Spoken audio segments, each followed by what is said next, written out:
संघर्षों के साए में इतिहास हमारा पलता है, जिस ओर जवानी चलती है उस ओर जमाना चलता है। जय हिंद प्यारे साथियों, कैसे हैं आप सभी? उम्मीद करता हूं स्वस्थ होंगे, मस्त होंगे और अपनी पढ़ाई कर रहे होंगे।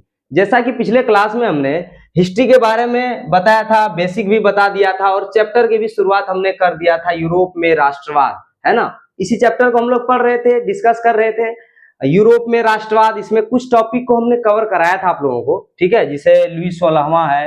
मैं सबसे पहले तो हमने बताया था यूरोप क्या है राष्ट्रवाद क्या है, यूरोप किस तरीके से यूरोप में लोगों के बीच से राष्ट्रवाद की भावना पनपी, ये सब बातें हम लोगों ने डिस्कस किया था। फिर जो राजा है एक क्रूर शासक लुई 16वां, यानी कि अत्याचारी शासक, इसके बारे में हमने जाना था। लुई 16वां निरंकुशवादी शासक, किस तरीके से इन्होंने शासन किया। फ्रांसीसी क्रांति, ठीक है, ये दोनों टॉपिक, फ्रांसीसी क्रांति, लुई 16वां, ठीक है, ये दोनों टॉपिक हम लोगों ने कवर कर लिया था। आज के क्लास में हम लोग डिस्कस करेंगे ये तीसरा टॉपिक जो है नेपोलियन बोनापार्ट का, ये टॉपिक हम लोग आज के क्लास में डिस्कस करेंगे, पढ़ेंगे, जानेंगे, ठीक है। तो फिर करते हैं फिर आज के क्लास की शुरुआत। किस तरीके से नेपोलियन लुई 16वां की जो सत्ता की समाप्ति हुई, उसके बाद जो नेपोलियन बोनापार्ट आया, क्या क्या किया यूरोप के लिए, किस तरीके से आगे बढ़ाया, इसके बारे में जानेंगे, ठीक है। जब नेपोलियन बोनापार्ट के बाद का, उसके बाद कुछ टॉपिक्स है, ये तो अगले क्लास में होगा। फिलहाल आज की क्लास हम लोग नेपोलियन बोनापार्ट के बारे में जानेंगे। उससे पहले ये जानते हैं हम लोग आखिर नेपोलियन बोनापार्ट आया कैसे था, है कि नहीं। बात है जब लुई 16वां सत्ता पे था, ठीक है, सत्ता पे था, तो फ्रांस की जनता उससे आहत हो चुकी थी, पूरी तरीके से परेशान हो चुकी थी। तो आखिरकार क्या किया गया लुई 16वां को, उसके बाद गद्दी से उखाड़ फेंका गया। वहां की जनता ने क्या किया, बड़ा विद्रोह किया और आखिरकार लुई 16वां को ये जो मैंने बताया था गिलोटिन पे चढ़ा के पूरी जनता के सामने, ये है लुई 16वां, चारों ओर जनता है, इसके सामने लुई 16वां को गिलोटिन पे सजाए मौत, जिसको बोलते हैं हम लोग मृत्यु दंड, इस तरीके से इसका खात्मा हुआ था, ठीक है। तो इसके बाद जब सत्ता, हमने बताया था आप लोगों को कि इसके बाद जो बात आती है कि सत्ता पे आखिर काबिज कौन होगा, है कि नहीं। अब सत्ता पे एक नया आदमी का तलाश है फ्रांस को, कि एक अच्छा अग्रसर करे, फ्रांस विकास की ओर जाए। तो उसी समय एक व्यक्ति आता है, नेपोलियन बोनापार्ट। पहले इसके बारे में समझिएगा, नेपोलियन बोनापार्ट के बारे में। ये व्यक्ति फ्रांसीसी क्रांति के बाद, उस समय फ्रांस में एक आम सेनापति था, ठीक है, ये सेनापति के रूप में था, ठीक है। नेपोलियन बोनापार्ट क्या था, सेनापति था, सेनापति था नॉर्मल। लेकिन इसका ध्यान गया कि आखिर भाई सत्ता पे क्या बोलते हैं उसका मतलब ये लुई 16वां जब गया है तो सत्ता पे कौन आया है, नेपोलियन बोनापार्ट आने का सोच रहा है कि अगर हम सत्ता को लीड करेंगे तो कहीं न कहीं फ्रांस को आगे ले जाएंगे। और नेपोलियन बोनापार्ट में जो ये जो व्यक्ति है नेपोलियन बोनापार्ट, इसमें बहुत सारी खूबी थी, बहुत बेहतर व्यक्ति था। इसमें भाषण देने का क्वालिटी था, इनके बहुत अच्छा भाषण देता था, ये जनता को आकर्षित करता था अपनी ओर कि किस तरीके से हम जनता, इसमें मतलब शासन करने का वो क्वालिटी जिसको बोलते हैं हम लोग, वो चीज था इसमें, किसमें, नेपोलियन बोनापार्ट में। तो समझते हैं हम लोग नेपोलियन बोनापार्ट के बारे में, इसके जीवनी को थोड़ा सा, कि नेपोलियन बोनापार्ट का जो जन्म हुआ था वो हुआ था 15 अगस्त 1769 को, ठीक है। नेपोलियन बोनापार्ट का जन्म कब हुआ था, 15 अगस्त 1769 को। एक चीज समझिएगा, अक्सर हिस्ट्री में क्या होता है कि हम लोग इसी में कंफ्यूज होते हैं कि कब जन्म हुआ नहीं हुआ, है कि नहीं। तो इसको रिलेट करते हैं हम लोग। 15 अगस्त तो सबसे पहले हमको ध्यान रखना है कि जिस दिन भारत हमारा आजाद हुआ था, ये तो याद ही रहता है, 15 अगस्त 1947, उसी से रिलेट करना है आप लोगों को कि 15 अगस्त के दिन नेपोलियन बोनापार्ट का जन्म हुआ था। और ये 1769 को रिलेट करते हैं कि आप लोगों को पता होगा कि महात्मा गांधी जो है, हमारे राष्ट्रपिता महात्मा गांधी, इनका जन्म 1869 ईस्वी को हुआ था। 1869 ईस्वी को महात्मा गांधी का जन्म हुआ था। इनके जन्म के 100 साल पहले, जस्ट 100 साल पहले, 100 साल पहले, है कि नहीं, 100 साल पहले किनका जन्म हुआ, नेपोलियन बोनापार्ट का।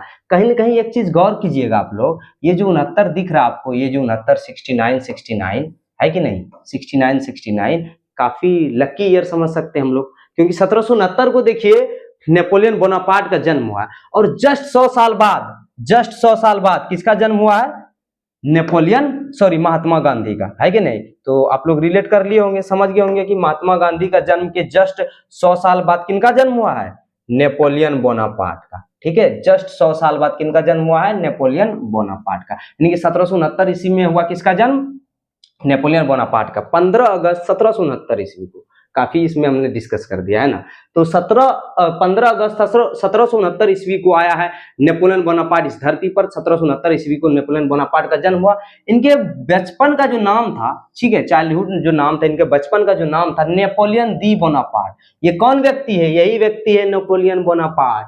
अकेले पूरे फ्रांस को मजबूत स्थिति में लेकर गया था। ठीक है, अब समझते हैं जब नेपोलियन आया, ये नेपोलियन के द्वारा प्रमुख कार्य, जब नेपोलियन सत्ता पे आया, कोई अच्छा आदमी आता है तो उसका विजन रहता है कि फ्रांस को किस तरीके से आगे ले जाएंगे, इसका क्या विजन था, क्या क्या काम किया, इसके बारे में थोड़ा हम लोग चर्चा करते हैं। ठीक है, समझिएगा।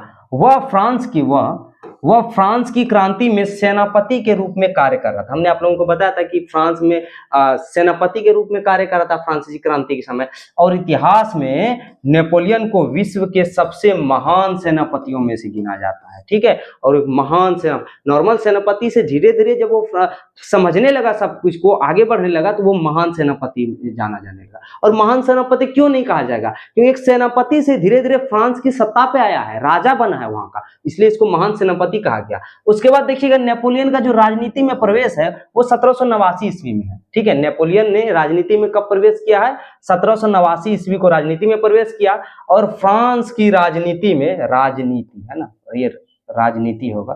ठीक है, तो फ्रांस की राजनीति में प्रवेश किया। ठीक है, 1789 ईस्वी में। फ्रांसीसी क्रांति के जस्ट बाद उसके दिमाग में चाह आया कि हम फ्रांस की सत्ता में काबिज हो, सम्राट बने वहां का। तो 1789 में वो क्या किया?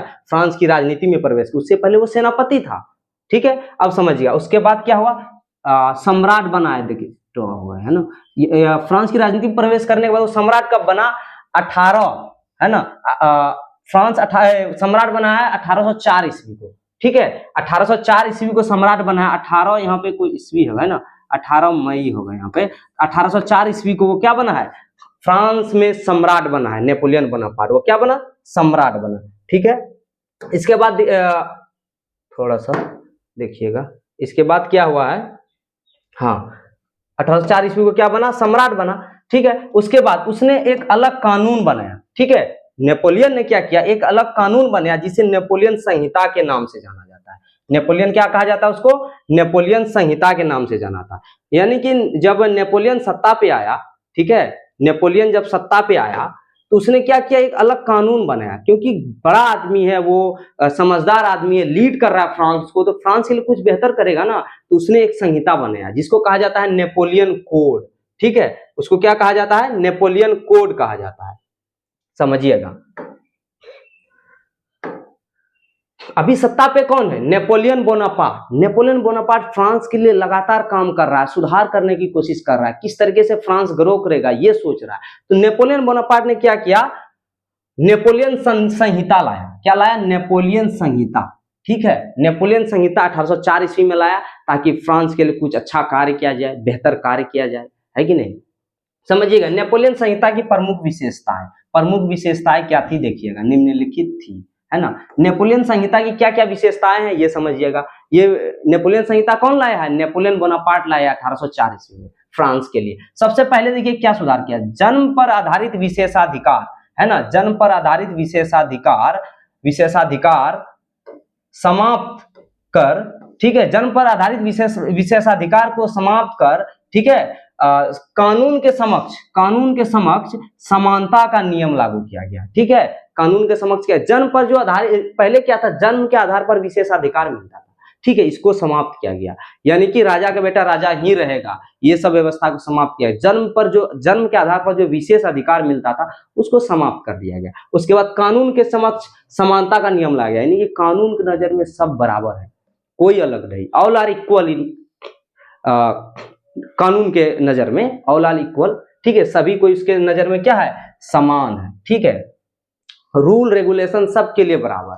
ठीक है, उसके बाद यानी कि all are equal in constitution बोल सकते हैं हम लोग, संविधान के नजर में, कानून के नजर में। ठीक है, उसके बाद यातायात और संचार, है ना, यातायात और संचार के साधन को सुगम और सस्ता कर दिया गया। एक चीज समझिएगा, नेपोलियन बोनापार्ट से पहले जो लुईस 16वां था, क्या हो रहा था कि लुईस 16वां क्या कर दिया था? यातायात के साधन को बहुत महंगा कर दिया गया था। क्या कर दिया था? यातायात के साधन को बहुत महंगा कर दिया था, यानी कि यातायात का साधन को महंगा कर दिया गया। यातायात के साधन कैसे महंगा कर दिया गया था समझिएगा। जब आंतरिक जो आयात निर्यात होता था, आंतरिक आयात निर्यात, आंतरिक आयात निर्यात, है ना, आंतरिक आयात निर्यात पर काफी टैक्स बढ़ा दिया गया था। आंतरिक आयात निर्यात, ठीक है, आंतरिक आयात निर्यात पर काफी टैक्स बढ़ा दिया गया था। इस पर जो टैक्स है ना, टैक्स टैक्स काफी इंक्रीज कर दिया गया था, यानी कि कर जो है, कर ये काफी बढ़ा दिया गया था। किसके टाइम में? लुईस 16वां के टाइम में, यानी कि सबसे काफी टैक्स वसूला जाता था। यदि आप अपने देश के अंदर ही, जैसे हम देश के अंदर बिहार के अंदर ही, अगर हम बिहार में, देश के अंदर बिहार है, तो बिहार से अगर हम यूपी करें, यूपी ले जाए अपने सामान को, तो काफी टैक्स देना पड़ता था राजा को, ये व्यवस्था था। तो इसको हटा करके नेपोलियन ने क्या किया? नेपोलियन ने क्या किया? आंतरिक आयात निर्यात को समाप्त कर दिया गया, यानी कि क्या किया गया? समाप्त कर दिया गया, और इसमें कोई टैक्स नहीं, है ना। यातायात के साधन को सुगम और सस्ता कर दिया गया, यही बात ना हुआ, बिल्कुल सुगम कर दिया, इजी बना दिया गया। उसके बाद समझिएगा, प्रशासनिक विभाजनों को सरल बनाया गया, सामंती प्रथा की समाप्ति किया गया। हमने बताया था ना कि लुईस 16वां के टाइम में सामंती व्यवस्था चलता था। खेत किसी का उपजा रहा है, कोई किसान उपजा रहा है, लेकिन उस पर अधिकार कौन लेकर हो जाता था? सामंत का। तो ये व्यवस्था जो है सामंती व्यवस्था, इसकी समाप्ति कर दी गई, ठीक है, समाप्ति कर दी गई, सामंती व्यवस्था की समाप्ति कर दी गई, ठीक है। किसानों को भू राजस्व और जागीरदारी शुल्क से मुक्ति मिल गई, ठीक है, भू राजस्व और क्या, जागीरदारी शुल्क से भी मुक्ति मिल गई। भू राजस्व पर जो यानी कि जमीन का जो टैक्स देना पड़ता था काफी ज्यादा, उससे मुक्ति मिल गया। उसके बाद सभी नागरिकों के लिए एक समान कानून बनाया गया, ठीक है, सभी नागरिकों के लिए क्या किया गया? एक समान कानून बनाया गया, ऑल आर इक्वल, ठीक है, सभी नागरिकों के लिए एक समान कानून बनाया। उसके बाद समझिएगा, मानक माप तौल की पद्धति अपनाई गई, ठीक है, मानक माप तौल की नई मुद्रा लाई, मानक माप तौल की नई मुद्रा चलाई गई, ठीक है, मानक माप तौल की नई मुद्रा चलाई गई, ठीक है। यानी कि ये हुआ कि पूरे फ्रांस में पहले क्या था, अलग मुद्रा चलता था, मुद्रा कोई फिक्स नहीं था, कहीं कुछ कहीं कुछ, लेकिन इसके लिए अलग से मुद्रा चलाया, ठीक है, मानक माप तौल का नया मुद्रा चलाया। उसके बाद आर्थिक असमानता को भी दूर करने का प्रयास किया गया। आर्थिक असमानता अनइक्वलिटी, यानी कि अमीर के, अगर कोई अमीर है तो बहुत ज्यादा अमीर था, अगर कोई गरीब है तो बहुत ज्यादा गरीब है, नहीं, अमीरों के धन को बांटा गया, अमीरों के जमीन को बांटा गया, गरीबों में छोटे छोटे टुकड़ों में, ताकि सभी में कुछ समानता है कि नहीं। ये सारे सुधार किसने किया? नेपोलियन ने किसके माध्यम से? नेपोलियन संहिता के माध्यम से, ठीक है, जो कि 1804 ईस्वी में लाया ना नेपोलियन संहिता, इसी के माध्यम से उसने क्या किया? नेपोलियन संहिता के माध्यम से सारा क्या किया? सुधार किया। किसने सुधार किया? नेपोलियन बोनापार्ट ने, ठीक है। तो आप लोग समझ गए होंगे कि नेपोलियन संहिता क्या है कि नहीं। अब हम लोग आगे डिस्कस करते हैं। यहां तक नेपोलियन ग्रो कर रहा है, फ्रांस को आगे ले जा रहा है। कहते हैं ना कि जब कोई अच्छा करता है तो किसी न किसी का नजर पड़ जाता है, वही हुआ नेपोलियन के साथ, ठीक है। अभी तक फ्रांस को रेस में ले जा रहा है, काफी आगे ले जा रहा है। देख रहे हैं कितना बेहतर सुधार कर रहा है, प्रशासनिक सुधार कर रहा है, राजनीतिक सुधार कर रहा है। उसके बाद राज्य की जो, फ्रांस की जो अर्थव्यवस्था, उसको कैसे मजबूत किया जाए, ये सारी चीजें, ये सारा काम कर रहा है। लेकिन दूसरी तरफ अब किसी न किसी का तो नजर जाएगा नेपोलियन बोनापार्ट पर, है कि नहीं। अब नेपोलियन बोनापार्ट पर कुदृष्टि जा रहा है किसी का, कैसे जा रहा है इसके बारे में अब हम लोग थोड़ा सा डिस्कस करते हैं। यानी कि अब सत्ता फिर से डगमगाने वाला है कि नहीं। समझिएगा बात को।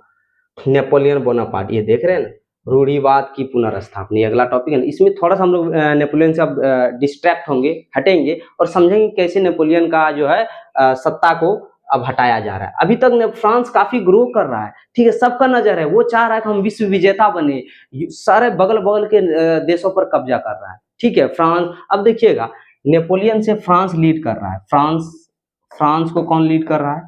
फ्रांस को नेपोलियन लीड कर रहा है, ठीक है, फ्रांस, नेपोलियन इसको लीड कर रहा है, ठीक है, नेपोलियन। ये विश्व विजेता बनने की सोच में विभिन्न देशों को हराकर उसको, नेपोलियन, है ना, नेपोलियन, ठीक है, विभिन्न देशों को हराने के बारे में सोच रहा है, ठीक है। अब क्या करता है, ये फ्रांस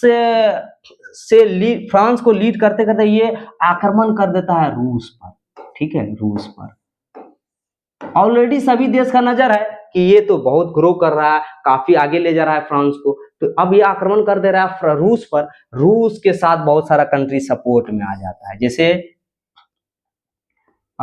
जैसे आपको हो गया क्या, ये क्या बोलते हैं, रूस के सपोर्ट में बहुत सारा कंट्री आ जाता है, जैसे आ गया ऑस्ट्रिया, ऑस्ट्रिया, ठीक है, ऑस्ट्रिया आ जाता है, उसके बाद हंगरी आ जाता है, उसके बाद ऑस्ट्रिया आ जाता है, हंगरी आ जाता है, और भी आता है, यूके आ जाता है, और भी बहुत सारा कंट्री इसके सपोर्ट में आ जाता है, ठीक है, रूस के सपोर्ट में, ठीक है। अब विरोधी इधर अकेला नेपोलियन बोनापार्ट फ्रांस, इसके विरोध में बहुत सारा कंट्री आ जाता है। हमने बताया ना कि जैसे ऑस्ट्रिया, हंगरी, यूके और भी ढेर सारा कंट्री इसके सपोर्ट में आ जाता है। किसके सपोर्ट में? रूस के सपोर्ट में, कि किसी न किसी तरह से नेपोलियन को हराया जाए। आखिरकार धोखे से नेपोलियन बोनापार्ट को आखिरकार धोखे से पकड़ लिया जाता है। ये युद्ध तो नहीं हारता, लेकिन धोखे से इसको पकड़ लिया जाता है और इसको बंदी बना लिया जाता है, ठीक है।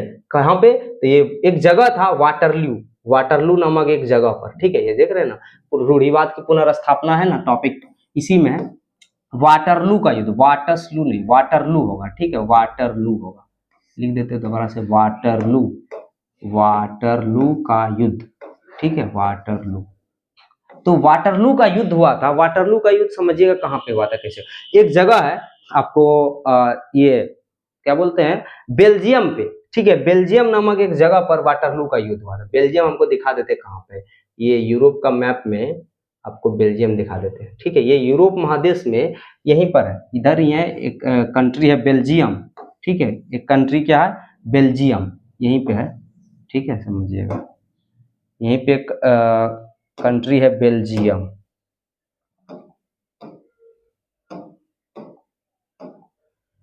ठीक है, यहीं पे यूरोप महादेश में यहीं पर एक कंट्री है बेल्जियम, ठीक है। यही बेल्जियम में एक मैदान है वाटरलू का, ठीक है।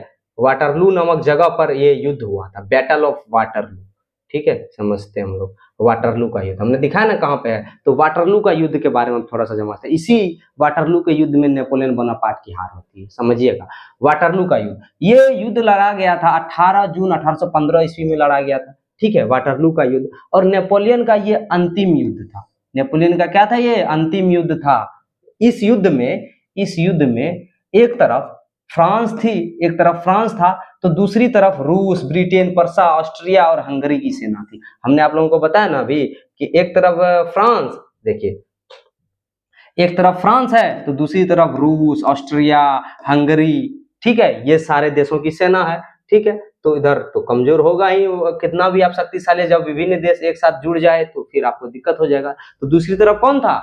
ये रूस, ब्रिटेन, पर्सा, ऑस्ट्रिया, हंगरी की सेना थी, ठीक है।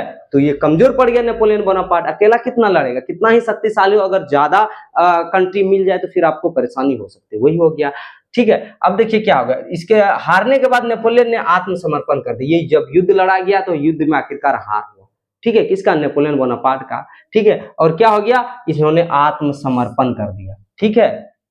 उसे एक कैदी के रूप में सेंट हेलेना नामक टापू पर भेज दिया गया, जहां 52 वर्ष, ठीक है, जहां 52 वर्ष की आयु में 1822 ईस्वी में उसकी क्या होगी? मृत्यु होगी। समझ रहे बात को? 1815 ईस्वी में वाटरलू का युद्ध लड़ा गया, ठीक है। उसके बाद उसको कब्जा कर लिया गया, है कि नहीं, उसने आत्मसमर्पण कर दिया। 6 साल तक वो वाटरलू नामक जगह पे, उस वाटरलू नामक जगह पे एक द्वीप है, सेंट हेलेना द्वीप, ठीक है, सेंट हेलेना द्वीप। तो उस द्वीप में, ये वाटरलू नामक जगह पर, यहाँ पर एक द्वीप है, ठीक है, सेंट हेलेना द्वीप, ठीक है, इसी जगह पर एक द्वीप है, सेंट हेलेना द्वीप, ठीक है। सेंट हेलेना नामक द्वीप पर उसको क्या कर दिया गया? बंदी बना के वहां पर रख दिया गया, जहां चारों ओर पानी ही पानी है। अब क्या करेगा वो? 6 साल तक भूखा प्यासा रहा बेचारा नेपोलियन बोनापार्ट, क्या खाया क्या पिया कुछ अता पता नहीं। और 6 साल तक भूखा प्यासा रहने के बाद आखिरकार 52 वर्ष की आयु में, ठीक है, 1822 ईस्वी में क्या हो गया? उसका मृत्यु हो गया, ठीक है। समझ रहे बात को? ये सब चीजें हुआ किसका? इस तरीके से एक महान सम्राट, विश्व विजेता का क्या हो रहा है, देख लीजिए क्या दुर्दशा हुआ, ऐसा था, ठीक है। ये सब कब हुआ? वाटरलू के युद्ध में। अब एक चीज समझिएगा, वियना संधि की अध्यक्षता, देखिए अब समझते हैं हम लोग थोड़ा सा वियना की संधि, यानी कि अभी तक जो है नेपोलियन बोनापार्ट को बंदी बना लिया गया है, ठीक है। नेपोलियन बोनापार्ट को क्या कर लिया गया है? बंदी बना लिया गया है। अब और इसके बाद 6 साल तक सत्ता में रहने के बाद उसका मृत्यु भी हो गया है। अब समझते हैं आगे, ठीक है। अब क्या होगा? वियना का संधि होगा, है कि नहीं? यानी कि जब नेपोलियन बोनापार्ट सत्ता से हट गया तो उसके बाद क्या हो गया कि अब कोई तो नया आदमी आएगा। इसके लिए सबसे पहले जो भी देश को क्षति हुआ था और सब देश जो विरुद्ध में लड़ा उन लोग को भी नुकसान हुआ था नेपोलियन बोनापार्ट से युद्ध के बाद। तो एक संधि किया गया जिसको कहा जाता है वियना की संधि। ठीक है, ये 1815 में हुआ था और इसका अध्यक्षता कौन किया था? इसका अध्यक्षता किया था ऑस्ट्रिया का चांसलर मेटरनिक। ठीक है, इसका अध्यक्षता कौन किया था? ऑस्ट्रिया का चांसलर मेटरनिक। ठीक है, अब समझते हैं हम लोग। इसका जो अध्यक्षता किया था ऑस्ट्रिया का चांसलर मेटरनिक। हम लोग मेटरनिक के बारे में जानते हैं। ठीक है, उसके बाद समझेंगे वियना की संधि में जो क्या क्या बदलाव किया गया। ठीक है, ये समझिए सबके पीछे कहीं ना कहीं मेटरनिक का भी हाथ है। ठीक है, नेपोलियन बोनापार्ट को हराने के पीछे समझते हैं। पहले सबसे पहले ये आदमी मेटरनिक, हमने बताया था आपको लुई 16वां को जब हम पढ़ा रहे थे तो हमने बताया था कि ये मेटरनिक कौन है। ठीक है, तो समझिएगा मेटरनिक के बारे में थोड़ा सा। वही लुई 16वां का ससुर मेटरनिक हमने बताया था थोड़ा सा, इसके बारे में थोड़ा डिटेल जानते हैं। ठीक है, ये जो मेटरनिक है ये लुई 16वां से भी ज्यादा खराब आदमी था। ये अगर आपके इतिहास में सबसे चंट आदमी कोई है ना तो ये मेटरनिक ही है।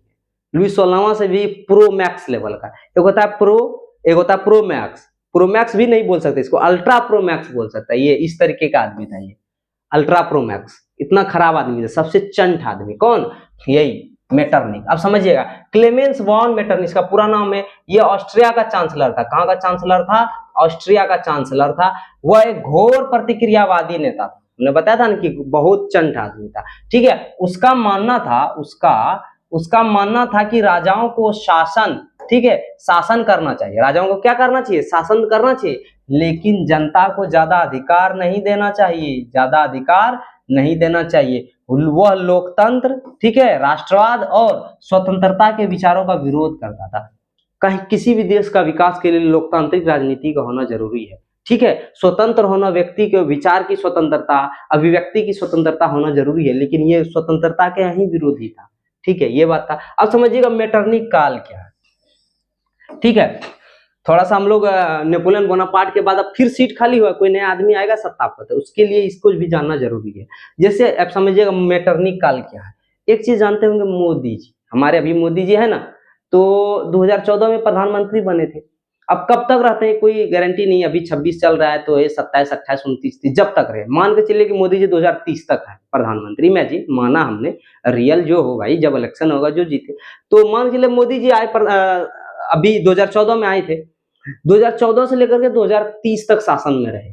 तो वो जो पीरियड हुआ क्या उसको बोल सकते हैं हम लोग? मोदी काल बोल सकते हैं कि नहीं? मोदी के साथ टाइम का पीरियड है ना मोदी काल।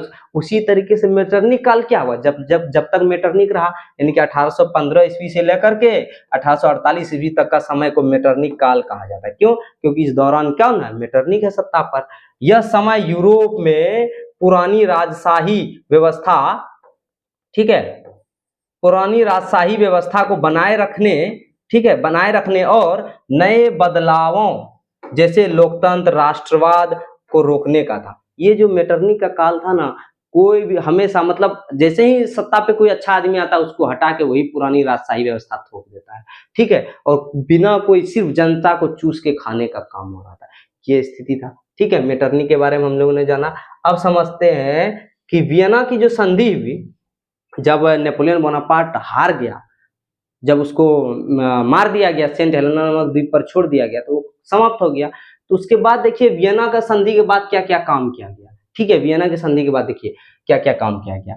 नेपोलियन ने जो भी सुधार किया, समझिए इस संधि में सबको बदल के रख दिया गया। यानी कि नेपोलियन के द्वारा, ठीक है, नेपोलियन के द्वारा जीता गया क्षेत्र को वापस करने को कहा गया। यानी कि नेपोलियन जो भी क्षेत्र को जीता, ठीक है, नेपोलियन ने जो भी सारा क्षेत्र को जीता, सबको वापस करने को कहा गया। ठीक है, और इटली को जो है, इटली को एकत्र कर, बहुत सारा जगह को एकत्र कर दिया था, लेकिन इटली को 300 छोटे छोटे राज्यों में खंडित किया गया।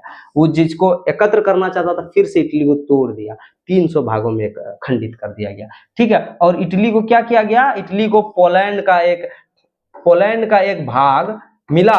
इस प्रकार से, ठीक है, प्रतिक्रियावादी शक्ति का विजय हुआ। ठीक है, इटली को क्या मिला? पोलैंड का एक भाग मिला। ठीक है, और प्रतिक्रियावादी शक्ति का विजय होगा ही होगा, क्योंकि कौन आ गया है सत्ता है, मतलब अभी कौन, किसके देखरेख में हो रहा है काम? मेटरनिक के देखरेख में हो रहा है। ठीक है, और फ्रांस को 2 हिस्सों में बांट दिया गया। ठीक है, फ्रांस को 2 हिस्सों में बांट दिया गया। अब 2 पार्ट हो गया फ्रांस का। समझिएगा। ठीक है, ये सब हो गया। उसके बाद फ्रांस के ऊपर भारी जुर्माना लगाया गया, काफी ज्यादा जुर्माना, भारी टैक्स लगाया गया, भारी जुर्माना, टैक्स नहीं बोल सकते इसको, जुर्माना, हर्जाना भी हुआ। ठीक है, उसके बाद बुर्बो राजवंश जो है, बुर्बो राजवंश की स्थापना हुई और लुई 18वां को गद्दी पर बैठा दिया। फिर से एक बार वही लुई 16वां के बाद फिर से बीच में लुई 17वां आया था, उसके बारे में जानना जरूरी नहीं है, लेकिन लुई 18वां फिर से आया। यानी कि लुई 16वां के बाद लुई 17वां, नेपोलियन बोनापार्ट कुछ अच्छा काम किया, फिर जाके उसी राजवंश का क्या हो गया, स्थापना हो गया। इस तरीके से क्या हो गया, फिर से फ्रांस पर संकट का बादल छा रहा है कि नहीं, ये सब चीजें हो गया। उसके बाद मेटरनी का सोच देखिए क्या क्या सोच है। उसके बाद देखिए क्या हुआ, यूरोप में कोई बदलाव ना हो, ये चाह रहा था कौन, मेटरनिक चाह रहा था। उसके बाद सभी जगह पुरानी व्यवस्था को ही लागू किया जाए, ये सोच था किसका, मेटरनिक का, कि हर जगह जो भी बुर्बो राजवंश का चाह था, सोच था, लुई 16वां के टाइम में था, वही अब होगा किसके टाइम में, लुई 18वां के टाइम में। और शासन करो लेकिन किसी तरह का बदलाव या विकास ना होने दो। प्रेस पर पाबंदी, कोई शासन करेगा कोई बदलाव नहीं होने देंगे, और प्रेस पर भी पाबंदी लगा दिया गया, जिसको कहा जाता है लोकतंत्र का चौथा स्तंभ, फोर्थ पिलर ऑफ डेमोक्रेसी, जिसको बोला जाता है प्रेस को। ठीक है, लेकिन उस पर भी क्या लगा दिया गया, पाबंदी लगा दिया गया। ठीक है, अब देखिएगा नुक्कड़ नाटक, भाषण, सामाजिक सभा पर भी पाबंदी लगा दिया गया, ये सारा चीज पर भी क्या लगा दिया, रोक लगा दिया गया। यानी कि उसके टाइम में नेपोलियन ने क्या किया था, नुक्कड़ नाटक, ये जो नुक्कड़ नाटक है, नुक्कड़ नाटक समझते हैं, नुक्कड़ नाटक मतलब घूम घूम के लोगों में राष्ट्रवाद की भावना को जागृत करना, उस टाइम में चलता था ये, लेकिन इसको भी रोक दिया गया। और भाषण पर भी पाबंदी, सामाजिक सभा पर भी, कोई भी सभा नहीं कर सकता है। स्कूल और कॉलेज में जासूस लगा दिया गया, है कि नहीं।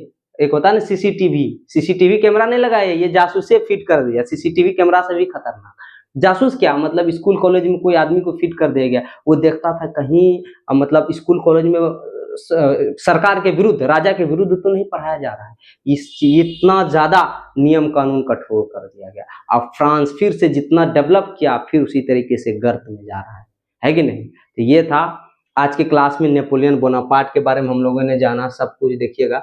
हमने आप लोगों को बताया नेपोलियन बोनापार्ट के बारे में, नेपोलियन बोनापार्ट कौन था, किस तरीके से फ्रांस के लिए बेहतर काम किया। उसके बाद नेपोलियन संहिता हम लोगों ने देखा, ठीक है, नेपोलियन संहिता देखा हम लोगों ने। उसके बाद कैसे वाटरलू के युद्ध में, बैटल ऑफ वाटरलू में, वाटरलू के युद्ध में जो है नेपोलियन बोनापार्ट की हार हुई और रूढ़िवाद की पुनर्स्थापना हुई, जिसमें ये क्या बोलते हैं, मेटरनिक फिर से उसके अंडर में आया पूरा यूरोप, और लुई 18वां को गद्दी पे बैठाया गया।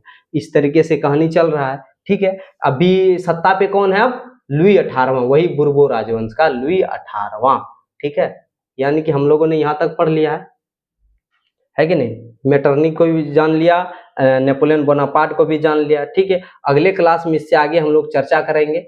ठीक है, आज के क्लास में हम लोगों ने बहुत सारी चीज़ों को सीखा, सबसे ज़्यादा तो महत्वपूर्ण जो है नेपोलियन बोनापार्ट, इनके बारे में हमने आज के क्लास में चर्चा की, आप लोगों को बताया। नेपोलियन बोनापार्ट से पूछा भी जाता है, आप लोगों को पता भी रहना चाहिए। ठीक है, ये जरूरी चीज़ें हैं। ठीक है, तो आज का क्लास आप लोगों को कैसा लगा हमें जरूर बताइएगा कमेंट बॉक्स में। यदि आप लोगों को वीडियो अच्छा लगा तो हमारे वीडियो को लाइक कीजिए और चैनल को सब्सक्राइब कीजिए। आज के लिए इतना ही, धन्यवाद।